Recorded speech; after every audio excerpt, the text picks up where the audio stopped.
of the first editors' forums that The Voice will be doing over the coming months because we want to get to the heart of what Black Britain are thinking. We're speaking with experts, people who know exactly what they're talking about. Today at Operation Black Vote, we're talking about the state of black politics in the UK. We're talking to people like Lester Holloway, he's a councillor in Sutton. We're also talking to David Weaver, a co-founder of Operation Black Vote. And we're also very privileged to have Dawn Butler, a former MP for Brent. So I'm very excited to see what the discussion will be, and I hope you'll join us. The first of a series of editors' forum that we are going to introduce for our publication, which is the Voice newspaper. We hope to, from these forums, we generate a lot of debate. We take away a lot of stuff from it, we publish it, and then we get the readers now to then react to it, and then hopefully we continue the debate. We'll be following this up in the newspapers in the weeks ahead. I suppose I'd just say a few things. I think, firstly, I think it's an opportune time that we're having a conversation at the type that we're having this afternoon, where there's so much uncertainty going on in the world, so much uncertainty going on here in the UK, and I think particularly at a time where the whole narrative around race and being black in the UK has been very much diluted. And that, you know, in many of the political circles that we all operate in, to even begin to have the conversation is a challenge in and of itself. And I think that marks a time where we really need to reassert black leadership and to determine what we mean by black leadership. And I think that this is a great opportunity for us to, you are thought leaders in your own niche.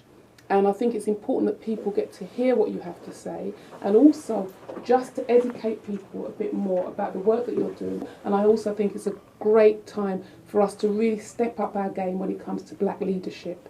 And I think that not only do we have people in politics, but we need to support that level of leadership, that direction, and to make sure that our population, our community, are actually actively engaged, educated and making informed decisions about politics from a local level right up to national level. So I'm really honoured to be part of this. What it did, it opened the door for me to sort of see the whole landscape of the UK political dimension from a conservative perspective. Because, and when I joined the Conservative actually, I felt that there was a level of imbalance within the British community whereby everybody was leaning on one side. And it just felt like if people did not tap into the other side, we're going to miss out on something. So like when we sit here in this room now having this discussion, all different party affiliations, then we can actually come to some sort of agreement to say, let us see what all of us are going to be doing in the parties and come to a common denominator as a community. Great. Jill, can we go to you, please? We have, as a black community, we have made great strides. That's not to say that there isn't yet plenty to go out and plenty to be done. But I think we do need to also acknowledge that we have made a lot of progress in enterprise. And interestingly enough, within the black community, there isn't really a lot of research that's been done, even though we have this sort of big society rhetoric, where social enterprise is sort of put at the heart of that as the sort of mechanism that's going to engage with communities. My name is Caroline Marsh. I am an entrepreneur, and from my own perspective, I think the challenge is actually, as I've been working with other entrepreneurs in the community, it's just them having a platform or an access to actually the information and the knowledge of things are possible. So, you know, there's so much going on in the sense that you can access this, that, there, but there are no clear directions. There's nothing clearly being stated in terms of as a female entrepreneur. Politically, we have to look at what the government's trying to do in terms of individual registration, because that would actually reduce the number of people who are registered to vote. We also have to look at the number of people who are unregistered to vote, getting people to vote. So once they're on the registered vote, and also letting them know that if you're registered to vote, it doesn't mean that somebody's going to come and hunt you down for credit card payments or your council tax or anything like that. I'd say getting involved politically and in the system, in the party system. Sometimes people who don't grow up in political households do actually have to sometimes, you know, find their politics, but actually the fact that they want to get into politics, I think, is actually something which is the the acorn that really needs developing. Now, I think that it's interesting when you look at why people say they want to get into politics. Some people say they want to get into politics for a whole range of individual beliefs that they have. You've got many women who actually say, I really want to actually push gender equality. What you don't get, or very rarely come across at all, is anybody, any black people, and any people of colour who actually say they want to get into politics because they want to actually do something about the huge disadvantage that many black communities face. I first got elected in 2006.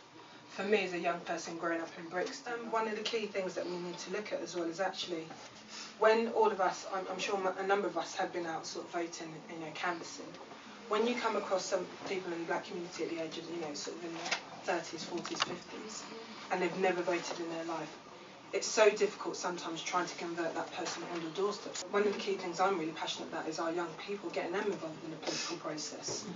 We have a number of really active and bright young people in land, just taking an active role and active involvement in what's going on. We focus on the next generation, which is the youth. And I've recently just completed a 2-year chairmanship of the Equality and Human Rights Commission Race into Construction Inquiry, which revealed a number of things, all of which will not surprise many in the room, about the lack of representation, the lack of skills development, lack of knowledge, lack of social networks, lack of connectivity in the construction arena, which, from my view, has led to the lack of presence of particularly black businesses in the UK construction. To vote, you need to have a cause, you need to have a purpose. And 9 out of 10 people, talk less of the youth that we talk to, don't have a cause or a desire to vote because they have nothing to vote for. And I think if we bring it back to basics,